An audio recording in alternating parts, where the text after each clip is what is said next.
come on up, Teresa, please. She is the archivist at the UDC.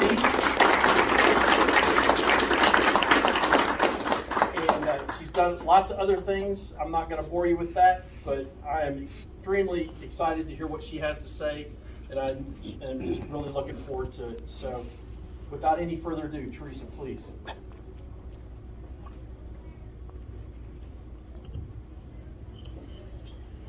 Thank you for inviting me to be here tonight. I think this was 2 years in the making, right? I think it's taken 2 years to get me here.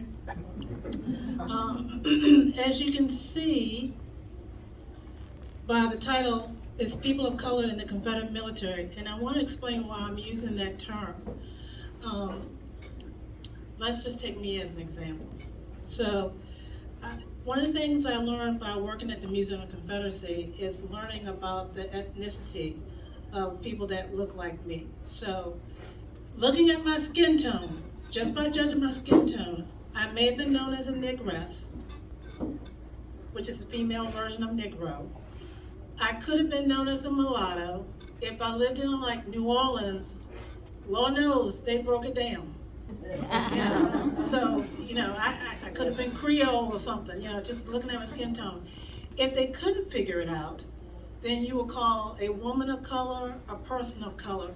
And that's because you had Africans that mixed with Europeans, you had Africans that mixed with Native Americans, and then you had triracial. So we're talking African, European, and Native American. So you're going to hear me use people of color quite a bit. Sometimes they'll say black. I can't help it. I'm a 1962 baby. I grew up saying the word black, which sent my father over the edge because he grew up before me, and he says, Teresa, you're colored. You're colored, you're colored, you're colored. And I used to say, well, black is beautiful. Teresa, you're colored. Do you look like this pan over here? No, you are colored. So now all of a sudden we're going back to using the term people of color. So my dad is looking down going, I'm one. So you'll hear me using that. So basically what it is, the people of color in the Confederate military are hidden in plain sight. Now, let me explain to you why I got interested in the topic. Well, it was in a Mexican restaurant over margaritas. Never talk about history and alcohol. It can or cannot mix. So I don't know how we got on the topic, but one of the guys there said, well, Teresa, there's no such thing as black Confederates. Oh, they may have been, and this is the tone he took. They may have been Teamsters. They may have been cooks. They may have been musicians. They may have been body servants. But they were never paid, and they were never on any service records. They weren't issuing any clothing. Blah, blah, blah, blah, blah, blah, blah, blah, blah. And I said, well, you may not be totally right about that. And he was like, okay, prove it to me. So I put together a packet for him. And I said, I got a packet ready for you. And he says, okay, I'll come by and get it. It is now 2023. We had that discussion back in 2008. He never came by to pick up that packet. But what it actually did for me was I really started to get into this whole documentation. So I'm going to be talking about both non-combatants and combatants. Anybody here served in the military? Okay, I'm expecting all of y'all, I'm from the South, all y'all, to understand that you need both non-combatants and combatants to run your military. Am I not correct? Yes. It's all about logistics. Am I not correct? Okay, y'all remember that when I start talking, okay? So the first thing I want to talk about is the free blacks in the census record. And why I'm talking about this is because when we talk about this topic, the assumption is that everyone that looked like me was a slave. And that's not true. So looking at the census from 1790 all the way to 1860, there were always more free blacks living in the South than in the North. I know that's shocking for some of y'all, but it's the truth. I didn't say it, the federal government said it. Okay, so by 1860, the North had 225,961, and the South had 250,787. This is important for y'all to know that. I told this to a college student a few years ago, and you know what he said to me? Because it's hard for people to understand that. It's not what you've been taught in school. And no, I'm not saying there wasn't slavery. I'm just saying we need to also understand you had free people of color living down in the South. You know, this is going to be interesting trying to coordinate this. You want me to do that? I'm just not coordinating. Okay, so you remember how my friend said, oh, well, they were never on any muster rolls or anything. But Carter Burwell here is a cook, 2nd Company H, 32nd Virginia Infantry. You had Dempsey Charles Dempsey actually, who was a private, was a color cook for Company F, 2nd North Carolina Artillery. You had P. Green, who was with Haygood's South Carolina Infantry, and actually it says color band, and I actually found all the service records dealing with them. So let's go back before the war starts. So Georgia and South Carolina are going to pass this resolution. And this is the Georgia resolution, and this is March of 1861, because they know what's coming down the pipe.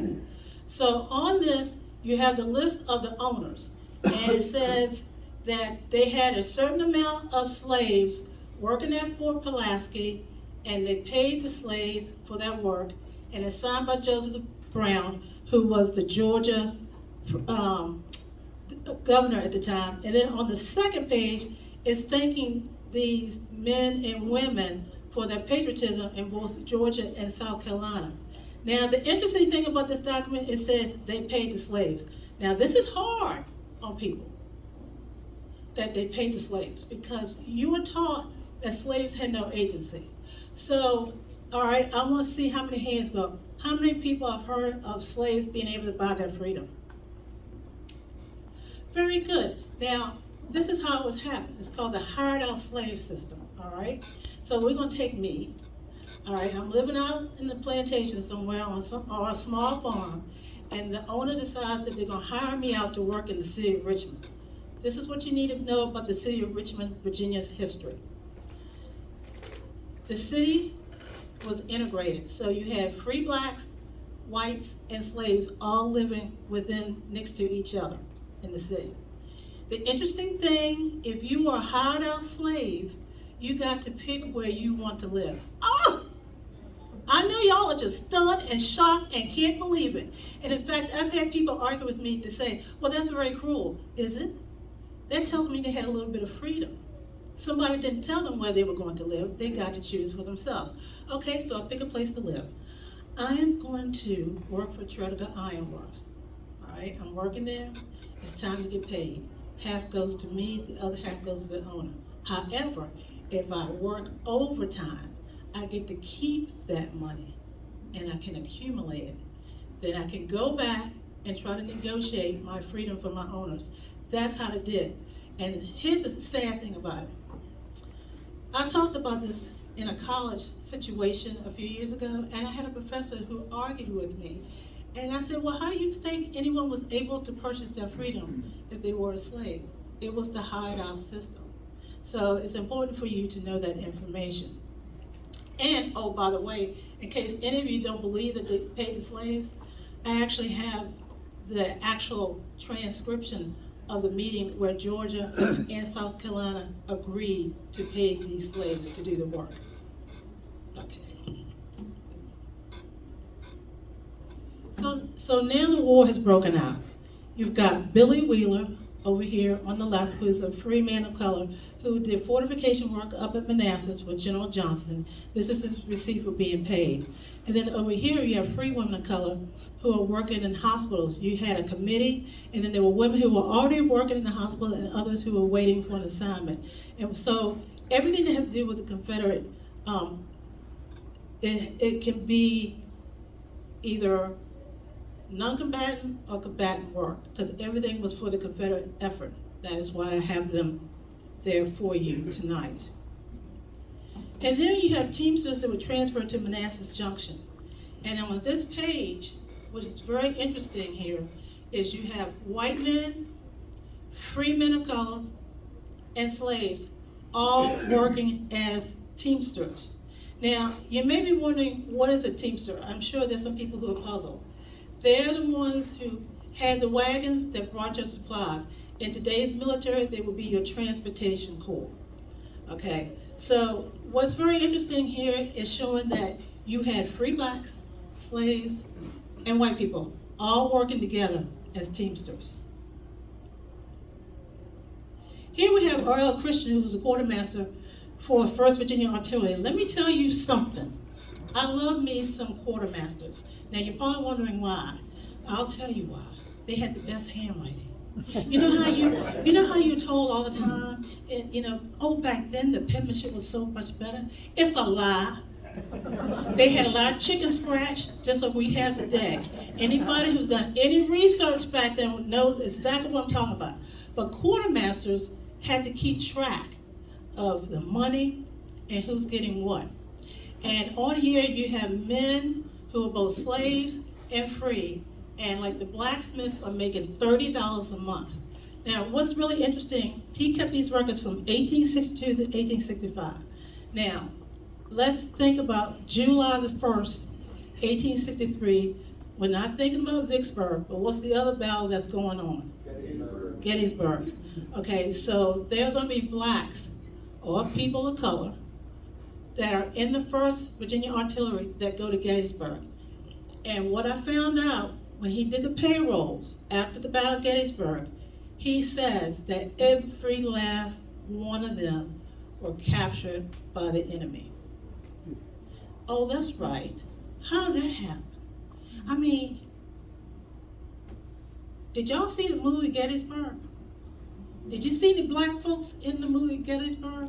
Did they forget to tell you that there were black people on the Confederate side with Lee at Gettysburg? They need to do the movie over. Okay? And what it also tells you is that if you're wearing a gray uniform and you're on the Confederate side, you're going to get arrested. You're going with your white counterparts.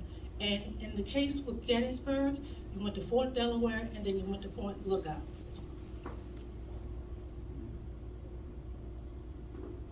Oops, oh, got a little excited. Here's Joseph Parkman. He's Company A, 18th Georgia Battalion Infantry. Remember my friend said, oh, they were musicians. Well, let's understand what the role of a musician was. It was not to be at a campfire singing doo-dah, doo-dah. Okay? They are actually calling out the signals on the battlefield to tell the soldiers what to do. It is dangerous work, and this is what you need to understand. Bullets and cannon fire do not discriminate. Do you seriously think a musician who's out there calling the signals and a bullet is coming towards them, excuse me, you need to move over because I need to hit the white guy? It doesn't work that way. Okay, now what made me get interested in Joseph Parkman? Well, I used to work for the Museum of Confederacy. The Museum of Confederacy had the Appomattox World Duplicate List. His name was on that list. So I said, well, does he have any service records? And he did. And what's interesting about him, he enlisted in 1862. It says on him, he enlisted with a $50 bounty. $50 bounty, okay? And so, this man makes it all the way to Appomattox in 1865. His name's at the top. He's a 52-year-old black musician. And the reason why I'm telling you black is because when you look at this, you've got the musicians at the top and then the cooks at the bottom. They tell you what the skin tone is. Now, what you're going to hear from people, because I've heard it from historians, well, Teresa, if they are serving, they're passing for white if they're wearing the gray uniform.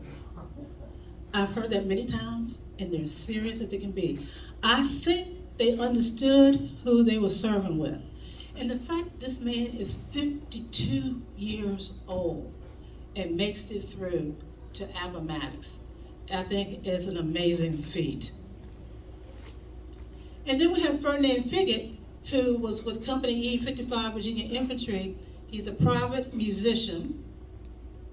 He is going to be hired first as a fifer, and then he will also enlist with a $50 bounty.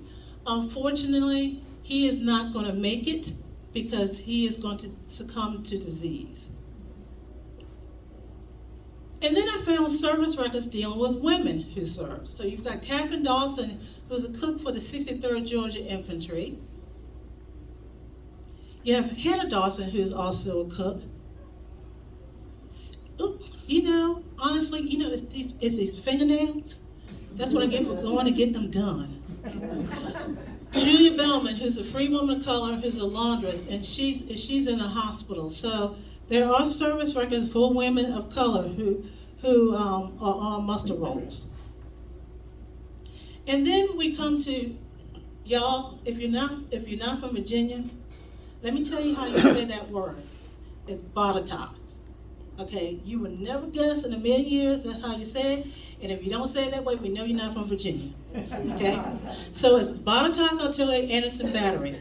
This is a photograph that I found in the UDC archives, and I was all excited because look in the corner. There's 2 men of color in there. And the Botetourt Artillery is the only Virginia regiment that goes to Vicksburg, okay?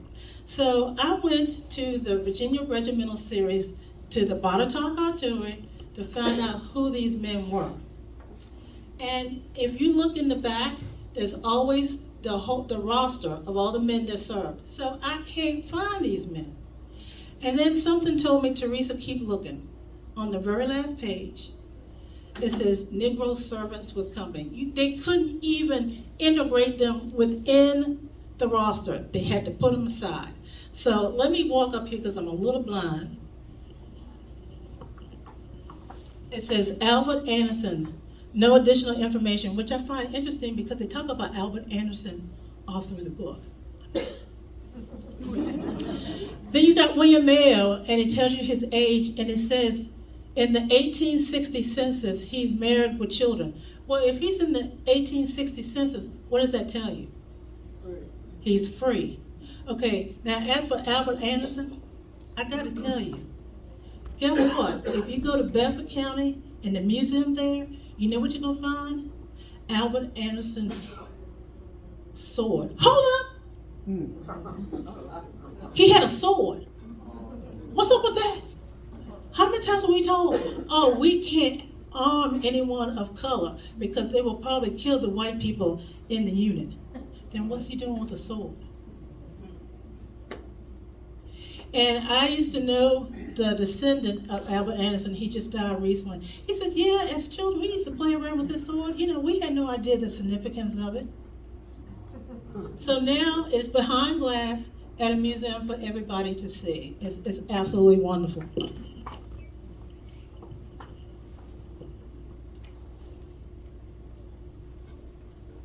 And let's talk about the salaries, okay? If you were a Teamster, you made $20 per month. A laundress made $10 to $11 per month. That was the base pay, and then you paid by the piece. Assistant cooks made $15 a month. Chief cook made $20.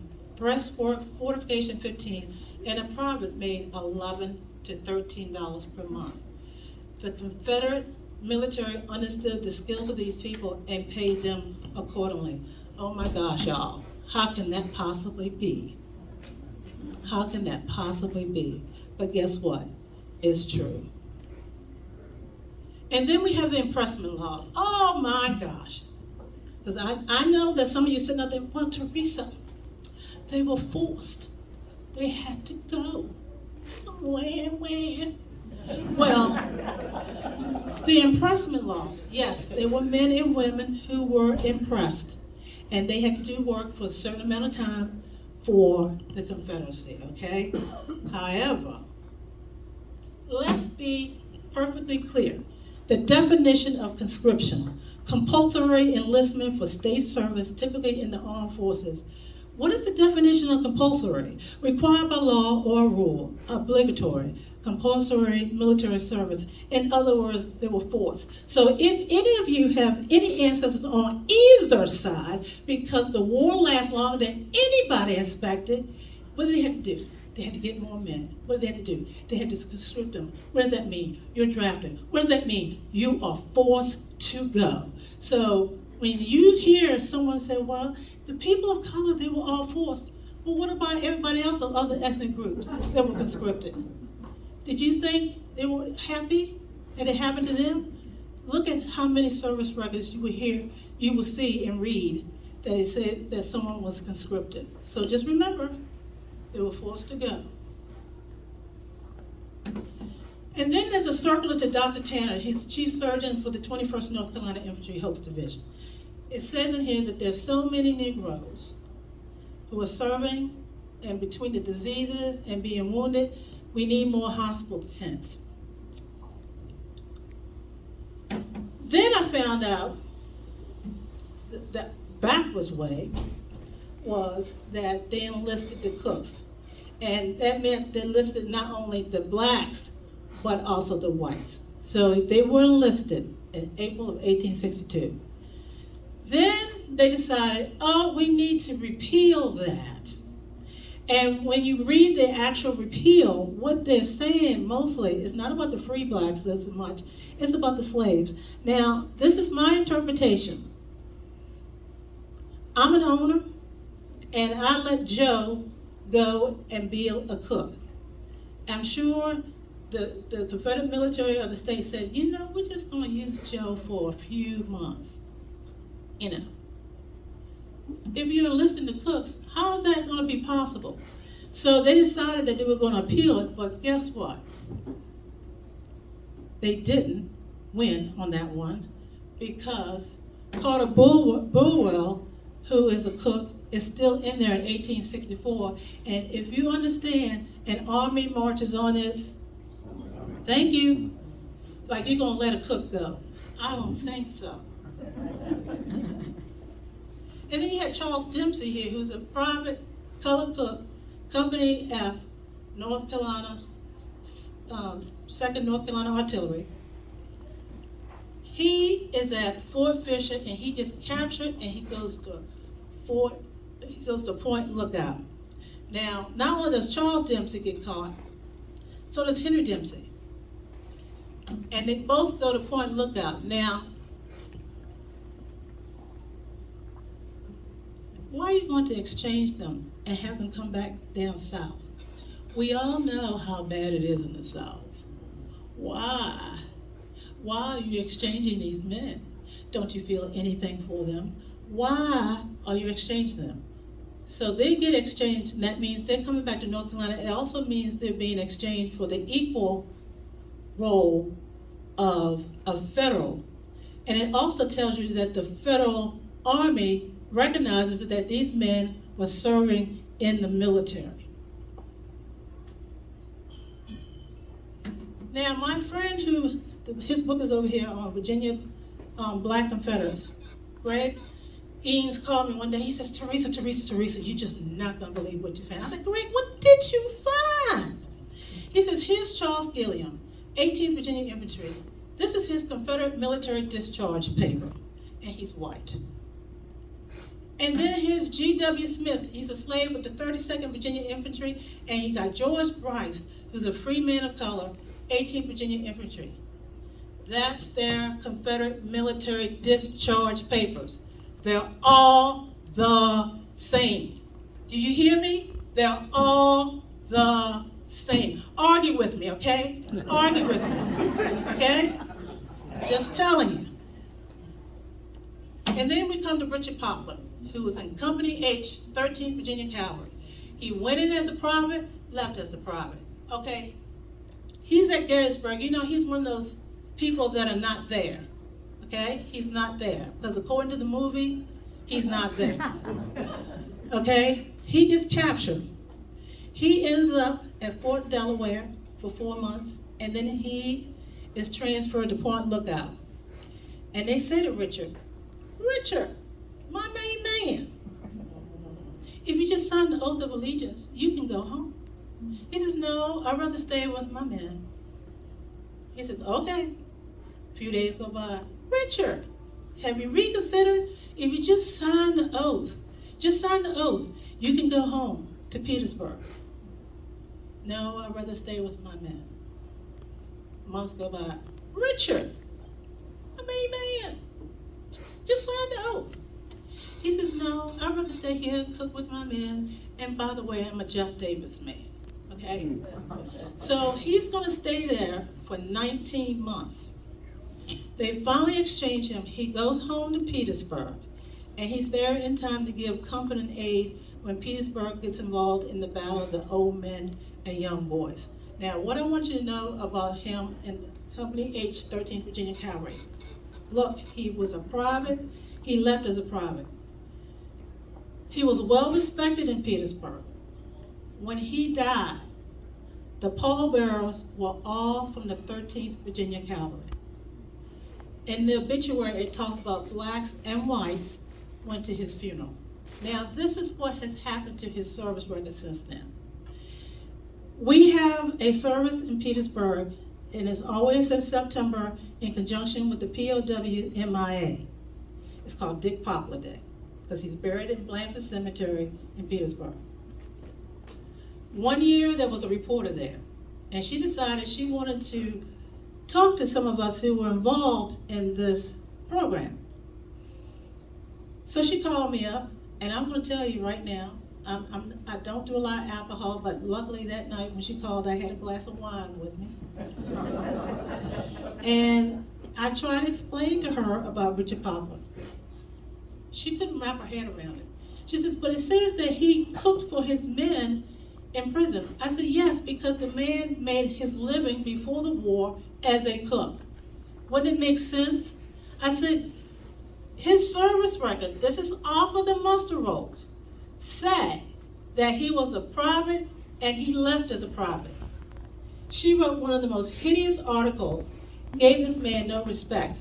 Now, a month ago, I got a phone call from a guy who's doing a documentary, and he says, I want to talk to you about Richard Poplar, who is touted. And I knew then, I was like, I'm in trouble. But because somebody had suggested that he talk to me, I went ahead and called him. I didn't have a glass of wine because I was at work. Talking to this man, he just could not wrap his head around it because he says, well, Virginia law says that a free man cannot have a weapon. I said, there are laws on the books that people do not follow all the time. And also you got to understand each state has got to have men, okay? They have to have men. He went in as a private, left as a private. I argued with that man so much that finally when I hung up, I said, I don't want to have anything to do with him. Now, I don't know what has happened, but he has called me twice because it's like, you know, I'm working on a documentary. I really would like you to be a part of it. And I'm thinking, why? Why should I bother? You can edit your documentary to say and do whatever. I know it because I've talked to people from the press and I know how things get edited there.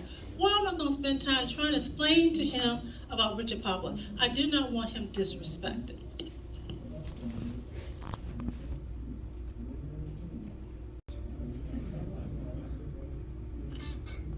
Or the batteries died. You want me to get it? I think something's on personal. That's me. Okay. That's me, I just- All right. Now we have Barry Black, who is Company D, 15 Tennessee Cavalry. Once again, he went in as a private, left as a private. And guess what? He was one of John Hunt Morgan's men. Okay? He went in, he gets captured, he's at Camp Chase, and then he gets transferred.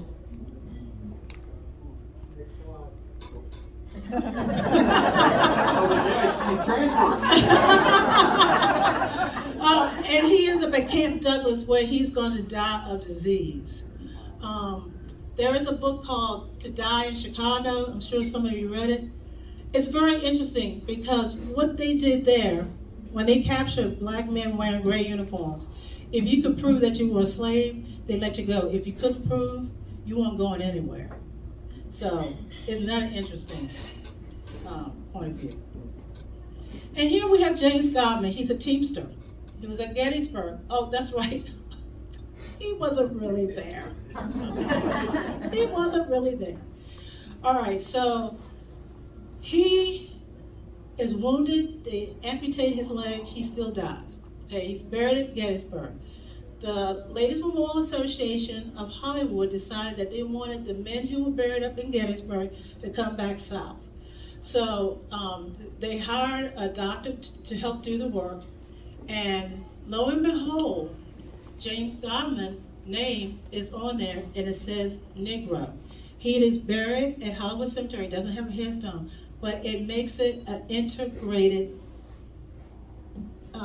burial site. And why is that important? Because for the USCT, they were buried separately from their white counterparts in the cemetery. So it's integrated. And then you have Presley Hines, who was in the South Carolina. He was a private. He's at Chimborazo. He's gonna die, and they put laryngitis, but I think they just didn't know what to put. I think he probably died from some kind of throat ailment. He was a free Negro. He's buried at Oakwood Cemetery in Richmond, once again, making it an integrated cemetery. And then we come to my ancestor. Y'all, I have a George Washington in my line, but it's not the George Washington that you know. And guess the name of his wife? Martha. You got it. I got a George and Martha Washington in my line, and they're not who you think they are. So he was a free man. He lived in King and Queen County, Virginia. And what you see here is the payroll, because he was a fortification worker at Gloucester Point Fort. And the whole purpose of that was to protect the York River from the Union gunboats. Now, a few years ago, Eric and I decided that I decided, he went with me. I decided I wanted to go to Gloucester Point Fort because I wanted to see where my ancestor worked. And what happened was, I'm looking at the state marker, and I started crying. And so Eric's like, what's wrong with you? I said, they're not telling my ancestor's story.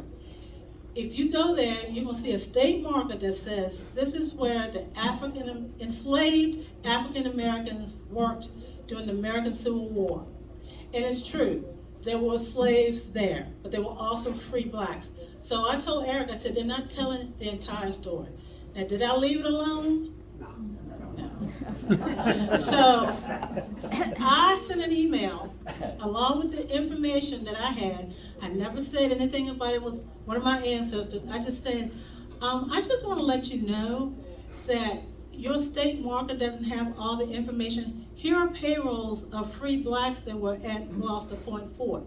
I got a snarky email back that said, thank you for this information, and we'll put it in the file, and if we decide to revise it, we will take it under consideration. What is it to take under consideration? What it tells me is that there's an agenda going on, and they don't want to tell the whole truth. Have I forgotten it? No. Am I bitter? Yes. Am I going to still pursue it? Yes. And have they become very woke? Yes. So it's going to be an uphill battle, but you know, if you want to tell the history, why are you not telling that part of it? And then I found another George Washington who's a porter. I don't know what that meant back then, because we know what the history of a porter today. But Confederate Congress gave him a salary of $30 per month. 30. He's making 30. And then they give him a raise to $40 a month. I'm like, who are you and why are you so important that they're giving you all this money? I would like to know. Wouldn't we all like to know? We would all like to know. And then, oh my gosh, this petition. This is a petition from the Nelson Battalion of South Carolina. And in it, you've got people who said, you know, we got some mulattoes who are serving in this battalion, and we think we need to make them non-combatants. We'll make them Teamsters because we think it's keeping white men from joining our battalion. Oh yeah, let's make them Teamsters. Two historians, not one, two historians looked at this document and said gleefully, "Oh, this is it. This proves that the Confederate military really didn't want anyone of color serving." They should have checked the information. Eric and I did. And that is the joy of technology, even though sometimes I hate it. We found out that the men that were mentioned stayed with the battalion. One is going to die at Point Lookout, and another one's going to die near the trenches of Petersburg. So they were never made non-combatants. They stayed combatants. So Moses Dallas is a Confederate Navy pilot. He is making $80 a month. 80. And then he gets approved for a raise of $100. Now this information is in the official records of the War Rebellion Navy. So you don't have to believe me, you can check for yourself. He is not gonna make it. He is gonna go down with the boat. But I think it's very interesting to know this information. So let's talk about the official records of the War Rebellion. As we know, it was a federal publication. And guess what? There's documentation. Let's start with, and I just did a few of them. So the first one we're dealing with is Colonel Benjamin Christ. And this is what he wrote. There were 6 companies of mounted riflemen, besides infantry, among which were a considerable number of colored men. In July of 1862, Richard Yates, who is the governor of Illinois, writes to Abraham Lincoln, "They, the CSA, armed Negroes and merciless savages in their behalf. Mr. Lincoln, the crisis demands greater efforts and sterner measures." And then, one more, because there's more than just these 3.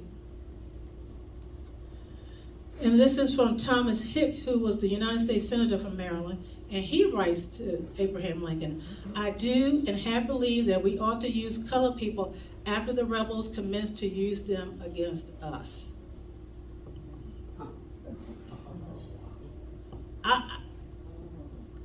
I mean, I got more to tell you, because I got 73 slides, so y'all just sit back and be comfortable. All right, so, but there's more. This happened on May 11th, 1862, on orders by the Federal Major General Hunter. The several agents or overseers of plantations were sent to, I always forget, in South Carolina, is it Beaufort or Beaufort? What is it? Beaufort in North Carolina.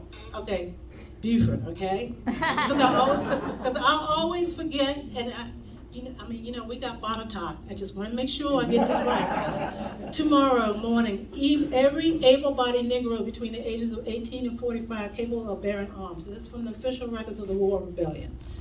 Okay? And then, that's what happened. So G.M. Wells, who's the superintendent of plantation for Mrs. Jenkins' plantation, this is what he wrote. He says, "This conscription," now we're not talking about Confederate, this is on the U.S. side. "This conscription, together with the manner of its execution, has created a suspicion that the government has not the interest in the Negroes that it professed, and many of them sigh yesterday of the old fetters as being better than the new liberty." That's in the official records of the War Rebellion. In this book, I have all these bookmarks, and this is dealing with how the Federals treated both USCT and black people, and it was not nice, okay? Just thought I'd put that out there. But wait a minute, hold on, what? Here we have the Sacramento Daily, March 1863.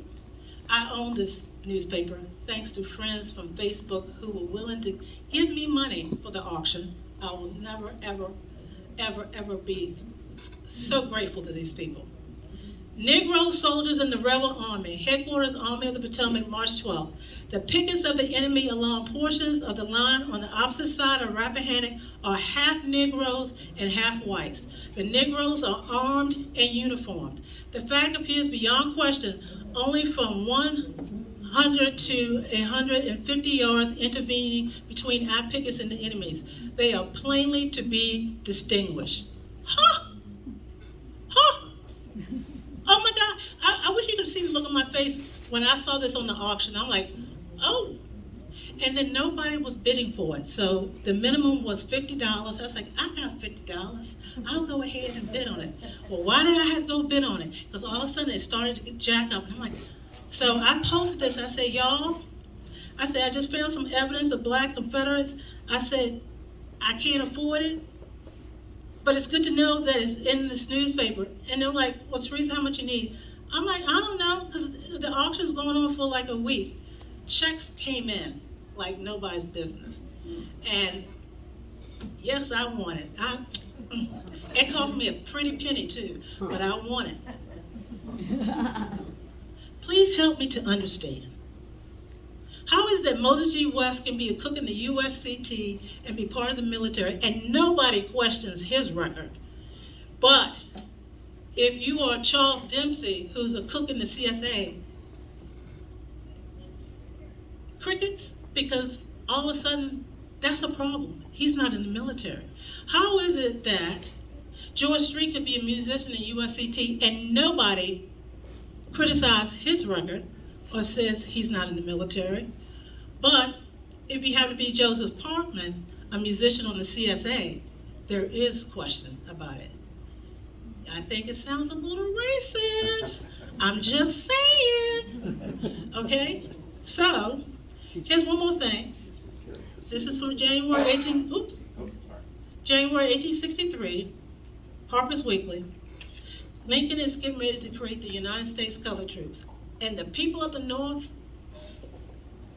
y'all gonna be shocked by this. They didn't want the United States Colored Troops. They're like, what is Lincoln doing? And this is all about the fact that there was a Union officer looking through his field glass and he saw two Negro rebel pickets, okay? How can that possibly be? They're standing guard with weapons. And the whole purpose of this article is to explain the Confederacy is already doing it. That's why Lincoln should not listen to these naysayers and create the United States Colored Troops. And let me tell you something. There were federal units that said they did not want to fight next to a black man. So, you know, when people are pointing the finger at the South, you need to point it elsewhere also, okay? And then, in 2012, Eric and I went to an unveiling of a marker in Union County, North Carolina, for 10 Confederate pensioners of color. And the woman you see in this photograph is Mrs. Mattie Clyburn Rice. And she was the guest, and she unveiled that marker. Now, why was she the one to unveil it? It's because her father's name was on there. That's right, her father's name. Now, she used to tell people all the time that her father wore the gray, and no one believed her. Her family didn't believe her. Like, oh, Mom, he probably was USCT. Now, why are you going to tell her that when she knew her daddy? In fact, she knew him for 9 years. And I actually got to know her. And she said, Teresa, she said, this is how it was. He was too old to work, and I was too young to go to school at the time. So we would go into town and hang out with the other Confederate veterans. Can you imagine? And she said, and they would talk about their wartime. And you know, while I'm playing, they're telling all these stories, and I used to listen to them.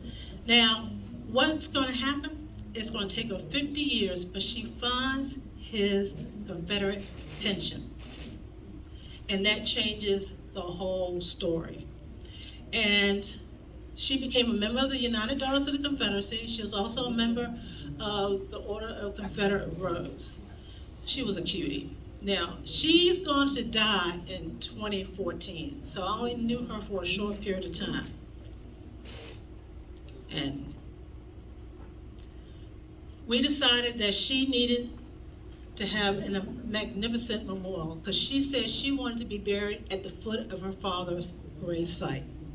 So we had a memorial service for her. People came from Washington, D.C., Maryland, Virginia, North Carolina, South Carolina, to pay homage to this woman. It was incredible. It was a 3-hour service, Her children were there, her grandchildren, and her great-grandchildren.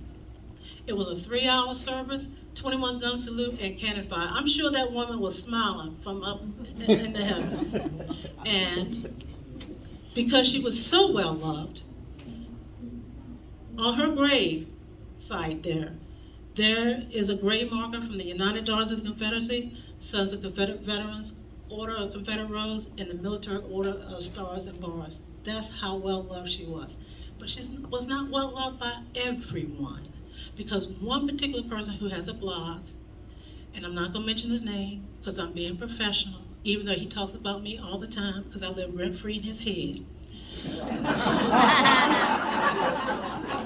Spent 5 days blogging about her, so disrespectful about her and her father. How can you do that? And if you've been raised right, you know you don't speak ill of the dead. And that's what he did. It was disgusting. And we had reunions. So you have men of color who went to reunions. No one said they had to go. Of course, somebody was saying, oh, you know, they were forced to go. No, this is after the war.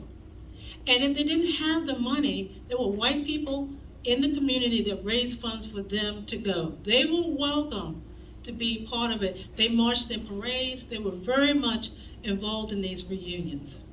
And there's one more photograph of one at the reunions, okay? And I have Lewis Johnson. This is a favorite one of mine.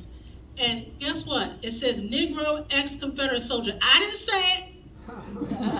They said it, and this was published in 1907. Now let me tell you a little bit about Lewis Johnson and why I have him in here.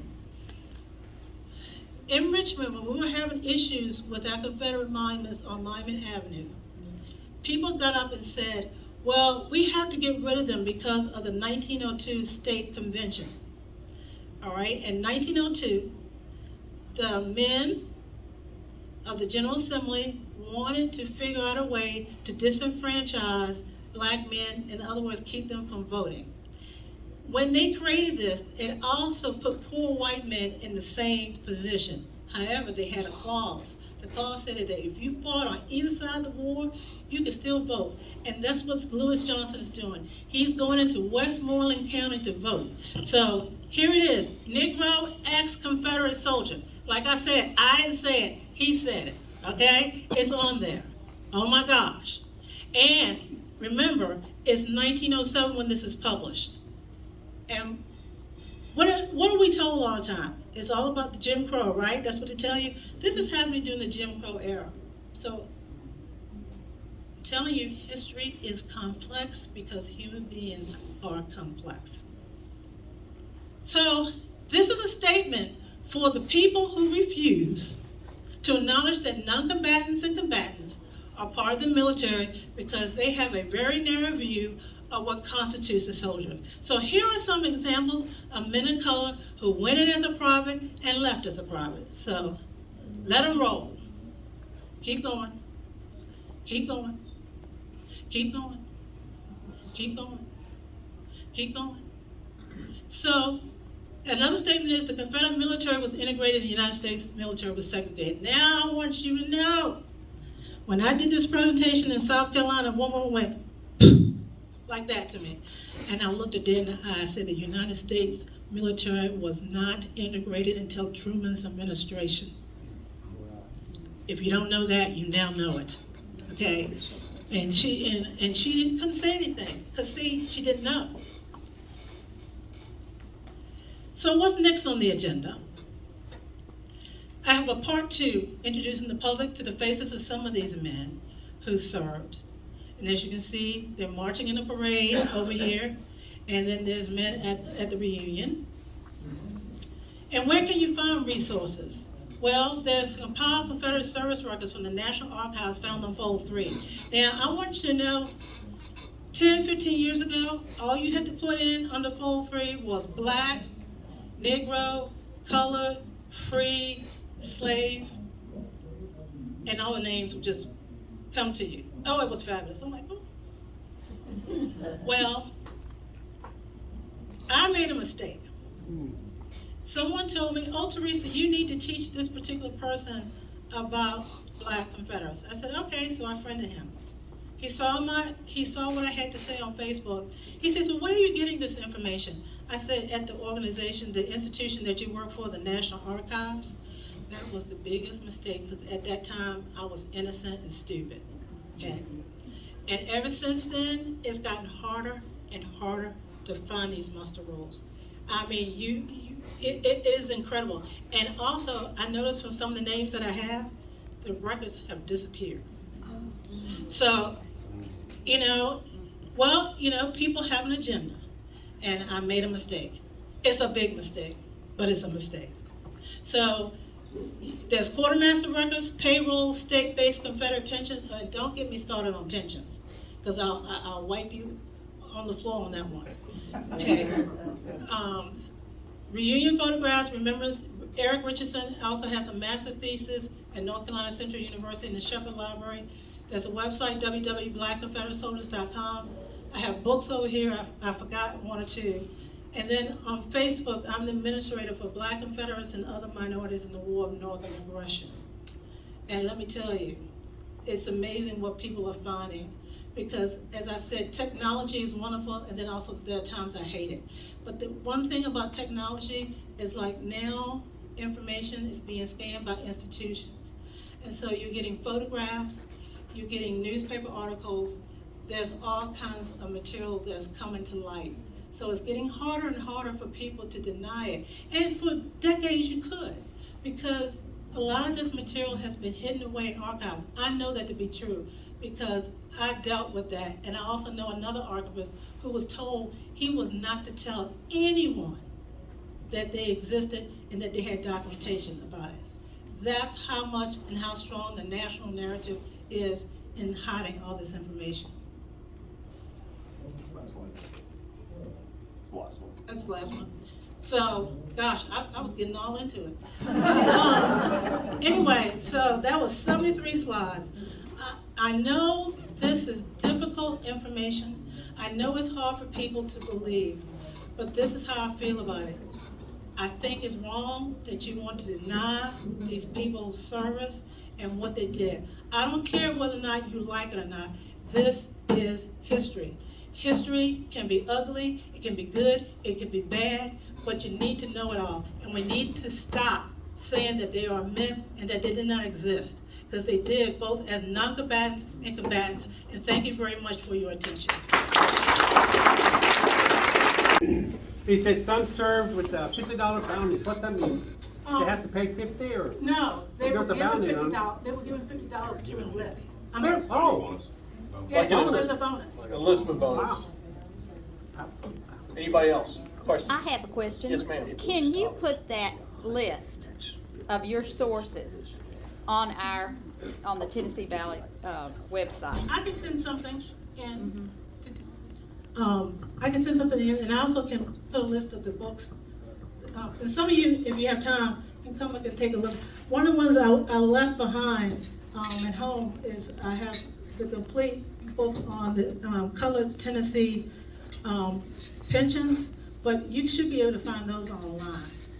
And here's the interesting thing, not to be talking bad about a source, but the Library of Virginia actually used to have the Confederate pensions segregated out, so you could find the men of color who received a pension. But what they have done is they've integrated it all in, so unless you happen to know a name, you can't find them anymore. Any other questions? Great. Yes.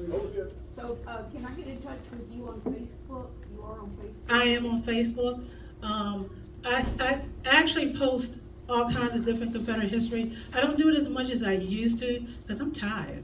Y'all don't know, I travel quite a bit and I work full time.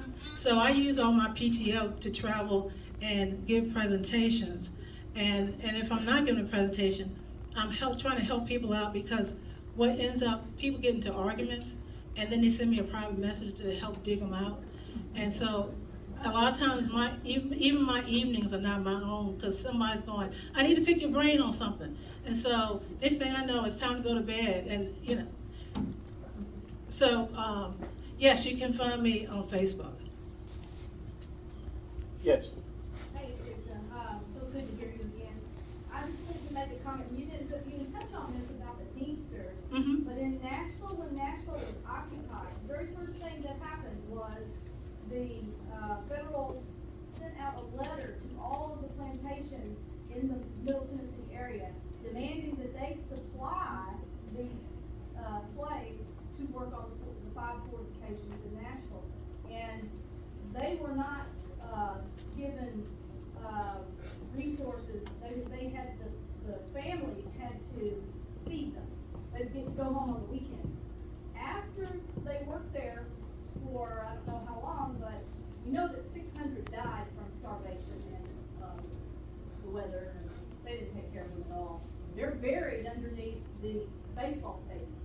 We stopped them from excavating that. Fort Davis. But I wanted to mention that we have the list of the Teamsters.